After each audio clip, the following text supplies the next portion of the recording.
All right. Well, good morning, everyone. It's JJ Arisha again with Pismo Ventures, and we have been hosting the Global Startup Symposium. I saw most of you on the previous webinar or two. I hope you are enjoying the webinars and the educational um, sessions that we are providing. It's a really important part of what we do is to really help everybody with um, all the entrepreneurial educational tools that are maybe available, that are changing um, with time, especially nowadays with all this AI stuff happening. Everything's AI. I'm gonna become AI eventually. Maybe you too, Max. So we don't need you anymore.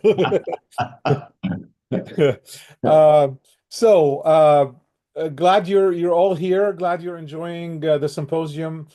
Please, if you are investors, please connect with startups. If you are a startup, please connect with investors. The platform is open. It'll be open this week and next week for you to do all that. Um, this present so at 1 p.m. today we have the AI presentations. So join us then. Also, we had the previous webinar with Max was about how to build your team, and now how to with the 20 questions investors want answered before they invest. Max, take it away. Thanks, JJ. Thank you. And now I'm going to be talking about 20 questions investors want answered before they'll invest in your startup. We talked earlier about our Business People Connect. As you can see, there's two logos above me. One is called Pitch Force, and Pitch Force is an event that we run every week online. We've been doing this for 12 years. The first 8 years, we were alternating between our base in San Francisco and Silicon Valley. A week after COVID started, we went online. We've been running an event online every week. JJ is often an investor panelist with us, and we hope that those of you who are raising money take a look at Pitch Force. It's pitch-force.com, and you'll learn all about what we do. We also do some live events. We're doing a big life science event January 14th during the JPM conference in San Francisco, and we've got room for companies. But let's talk now about questions that people want answered before they're going to invest in your startup. What is the why? I want to know as an investor, and I've been an angel investor and a member of the Keiretsu Forum since 2001. So what's the why? Tell me why you're doing this business. If you say, "Hey, I was sitting around a bar with my buddy, we were having drinks, trying to figure out what to do, and he came up with a great idea. We're going to save 4.5 seconds between switching between Instagram and TikTok." Really? Come on. Give me a better reason. If you're in a life science field, you got a great reason because you could save lives, you can make medical profession more efficient, and many reasons. But tell me why you're doing your business. Hey, I worked at this company for 15 years and I realized they needed software to solve this problem, and we're doing it. And I know it's a big market, and I know the players as well.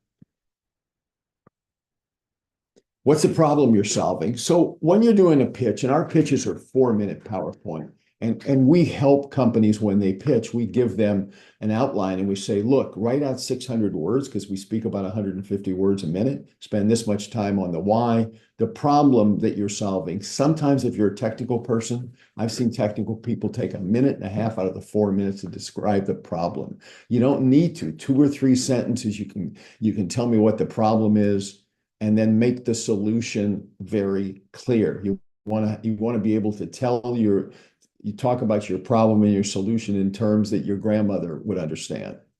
Doesn't need to be that complicated. Your goal when you're pitching here at this symposium or anywhere else is to get the next meeting. So you don't want to give people TMI, just get them excited about what you're doing. Who's the team? Not just because I'm in the people business, but we bet on the jockey. So we want to know who you are and that you've had success, and the people that you hired. If you've got 2 or 3 people, a co-founder, you want to talk about them and how successful they've been. We've had people at Pitchforce, people with PhDs get down to the 4 minutes and they haven't even told us what they do. And I say, look, I don't know whether you're an Uber driver or you work in a department store. I mean, and one person that I can think of in particular had a PhD from MIT. Hello, that counts. Let me know. Let me know early. Some people think the team should be later. It's two schools of thought there. I just think it's important to know that who the team is. And, and that what is the why question number one, to also be able to say, I believe in this so much that I've invested $100,000 of my own money. My team and I have invested whatever. It might only be 30,000 because your net worth is 60 or 90 and you're young, but having skin in the game is important. Here we go. How much skin do you have in the game? Again, you can't say that, well, I haven't put any money in, but I've worked 3 years without a paycheck. Well, guess what? If you work 3 years in a startup and you're the founder, yes, we know that you've put your time in, but how much cash have you put in? And if you haven't, tell me why.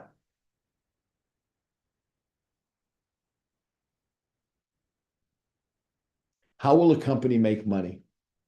It's important that I understand, especially if this is hardware. If you're making something that costs $20 and you're selling it for $21, this is not something that's an investable business. So be real clear. Might be a SaaS, might be a SaaS business. It might be an IP business where you're going to do licensing, which investors love if you're doing licensing. But let everybody know exactly how the company's going to make money. How big is the market?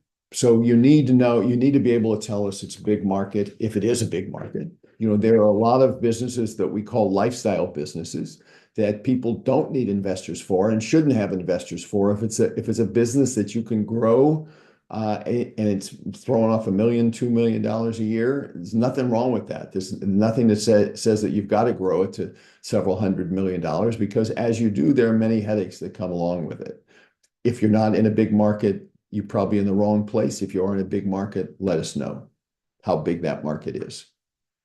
Who are your competitors and how are you going to beat them? Again, going back to Pitchforce online, companies pitch for 4 minutes. There's 4 minutes of questions and answers. And then all the investors give feedback and the entrepreneurs mute themselves. And some of the feedback, an investor will say, you didn't talk about your competitors. Or while I was listening to you, I was multitasking, I was online and I saw this competitor and that competitor. Why didn't you mention them? And you better know who your competition is and tell us how you're going to beat them.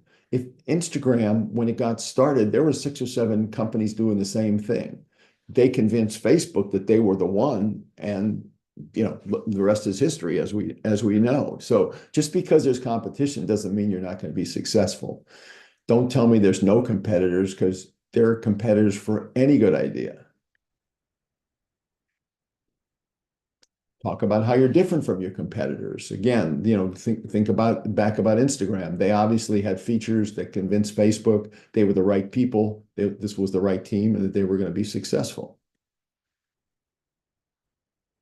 What are the barriers to entry? Do you have any patents? Do you have IP? Maybe this is just going to be, a gold rush. To first to the finish line is going to win, and you don't need the IP. Maybe you do. It's something you clearly need to be aware of, be cognizant of, to talk to your attorney and see what he or she thinks.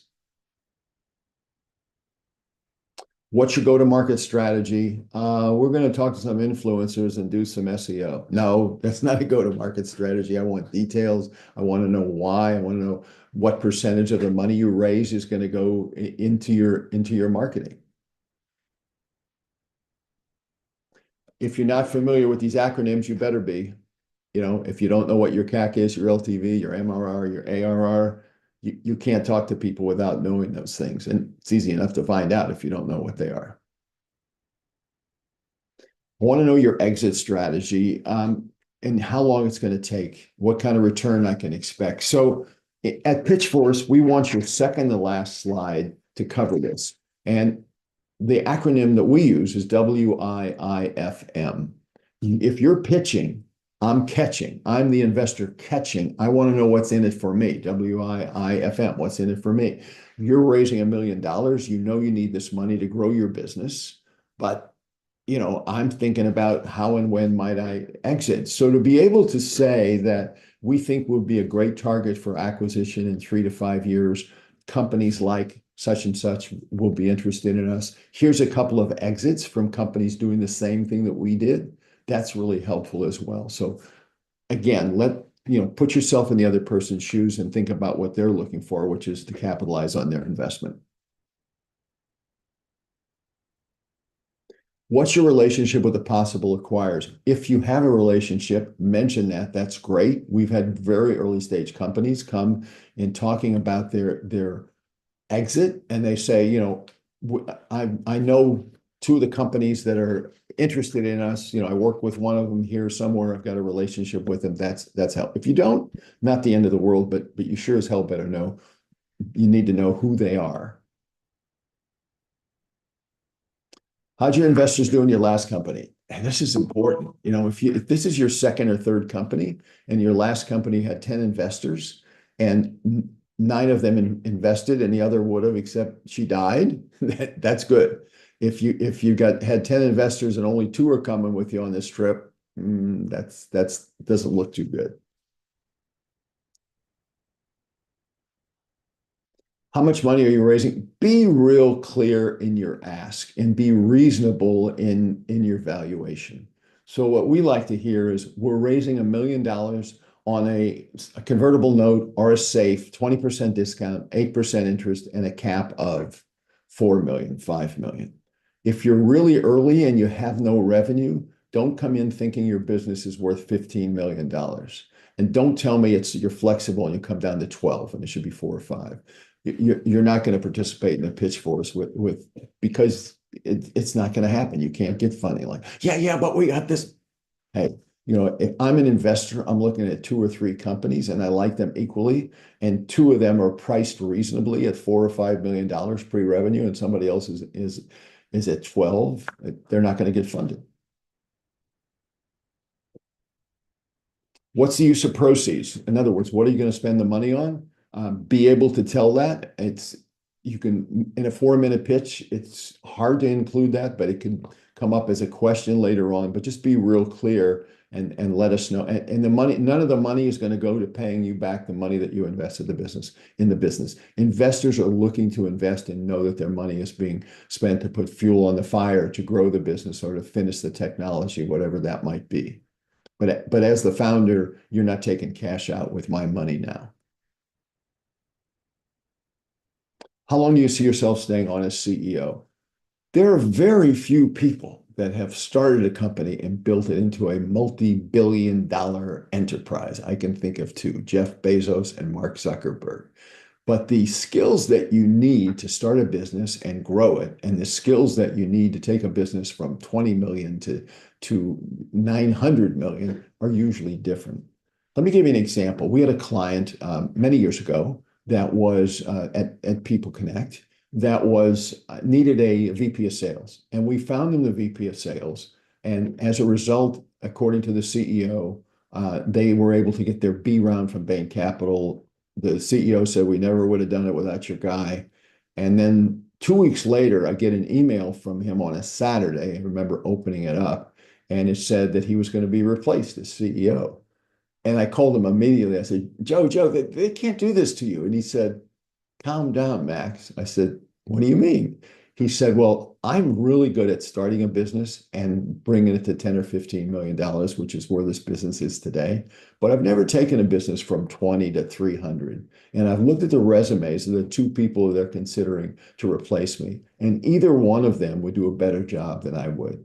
The advantage to me is my stock will be worth more. And I can go back to doing what I do best, which is starting a business, growing it to $20 million a year. So think about that as you're raising money. So if that question is asked, you've got an honest and well thought out answer. Why should I invest in you? So you need to be able to tell me why I should invest in you. And I don't care if English is not your first language. I don't care if you're some techie who's not a sales guy. It doesn't matter. But you have to convince me why I should invest in you, why you're the smartest person in this area, and how I'm going to make money by investing in you.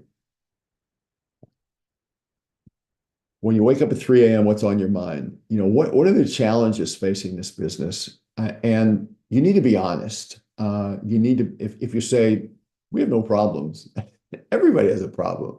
Everybody wakes up and almost everybody I know wakes up. Nobody sleeps 8 hours through. And if you're a startup founder, there's some challenges. There's some things that are bugging you. And to be able to say, look, this is the biggest challenge that we have. This is what we're going to use the money for. And we're really looking for investors that have ideas that can help us with the challenge. The last point here sort of ties into this, and that's being honest with your investors.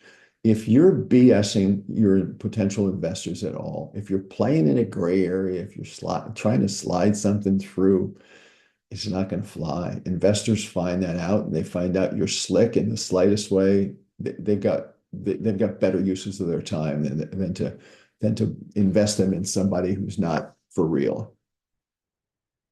A few people that wish that they had checked out Elizabeth Holmes a little more closely. So that really covers the 20 questions, and I would love to have you attend a Pitch Force. If you just go to pitch-force.com, you will see past videos of Pitch Forces. You'll see our schedule. As I mentioned, we're doing a life science Pitch Force on January 14th. Live, and every week, this week we have a Pitch Force. Actually, this week we have two Pitch Forces. We've got one tonight for AI companies and one on Thursday for seed round companies. So those are filled up, but our schedule through starting next year is up on the website as well. So I'm open to any questions if we have any time. Any questions, JJ? Not yet, but please go ahead. If you have any questions, please post them in the Q&A section so we're able to answer them. JJ, I'm sure you've got some thoughts about these because these aren't the only 20 questions, and it just. Oh yeah, I did. I have an interview.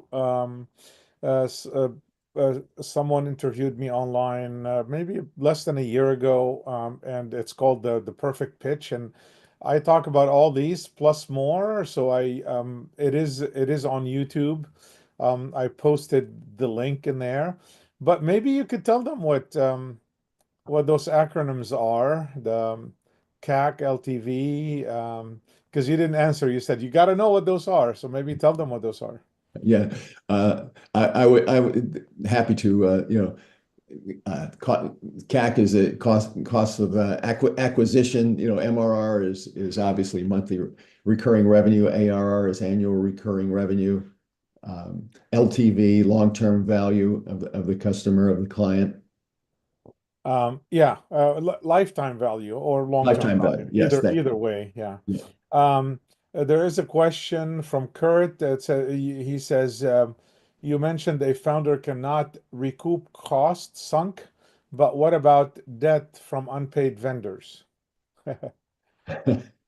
I think that, well, I'm not sure how that, so I guess the question is if there are vendors that haven't paid you, can you take that money out after you've invested? I don't think so. I don't think it's a good idea. Yeah, I don't think so. I don't think you can do that. Uh, yeah, not sure you could do that. I mean, you could legally probably, but I think it's wrong. Yeah. Any other questions?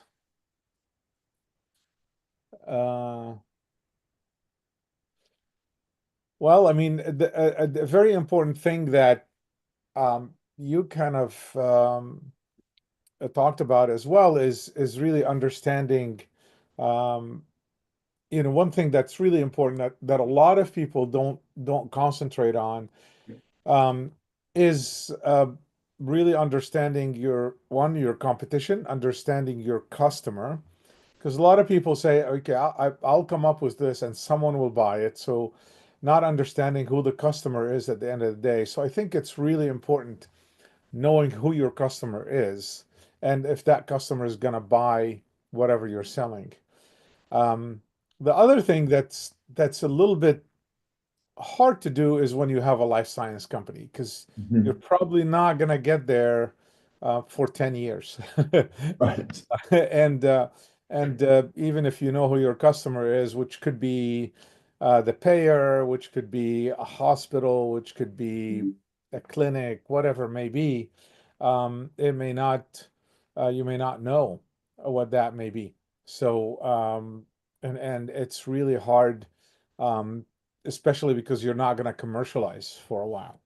Um, we do have two questions, Max. One is There are typically 100 questions that investors ask to evaluate a deal, and probably more, but this is a good framework. A question is is why entrepreneurs don't leave the ego out the door when pitching, have selective listening or don't listen, or play tail wag the dog.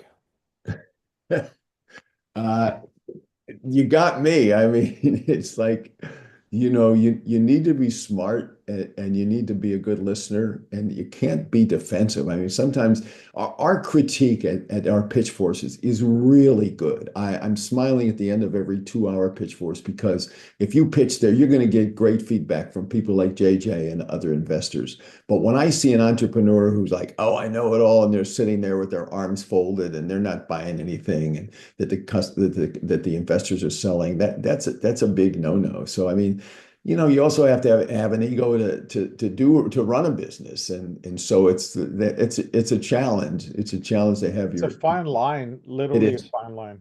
It is. It is. If you don't have an ego, it's a problem. If you have a big ego, it's a problem. Yeah. It, Yeah. No, exactly. it is definitely a fine line, Robert. Okay, next question is from Paul. Paul, everyone says you have to have a Delaware C Corp. Why not an LLC?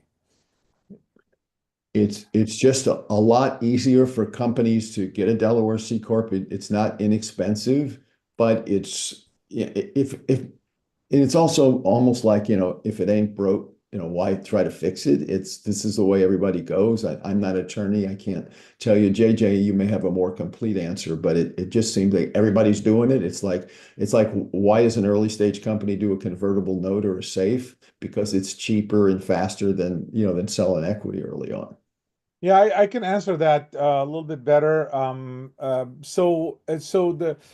So there are many reasons for that. I'll give you three main reasons. One is um, attorneys, investors, VCs, all those. They're so familiar with the C Corp and they know exactly what it is, especially Delaware C Corp. So, so for attorneys, they don't have to change their documentation or how they do things or some of the information that they put in agreements. So that's one. So it's easier because they're very familiar with it. Because otherwise you're doing different things for different states and LLCs are a little bit different. So that's one. Not a really huge reason, but it is a good reason.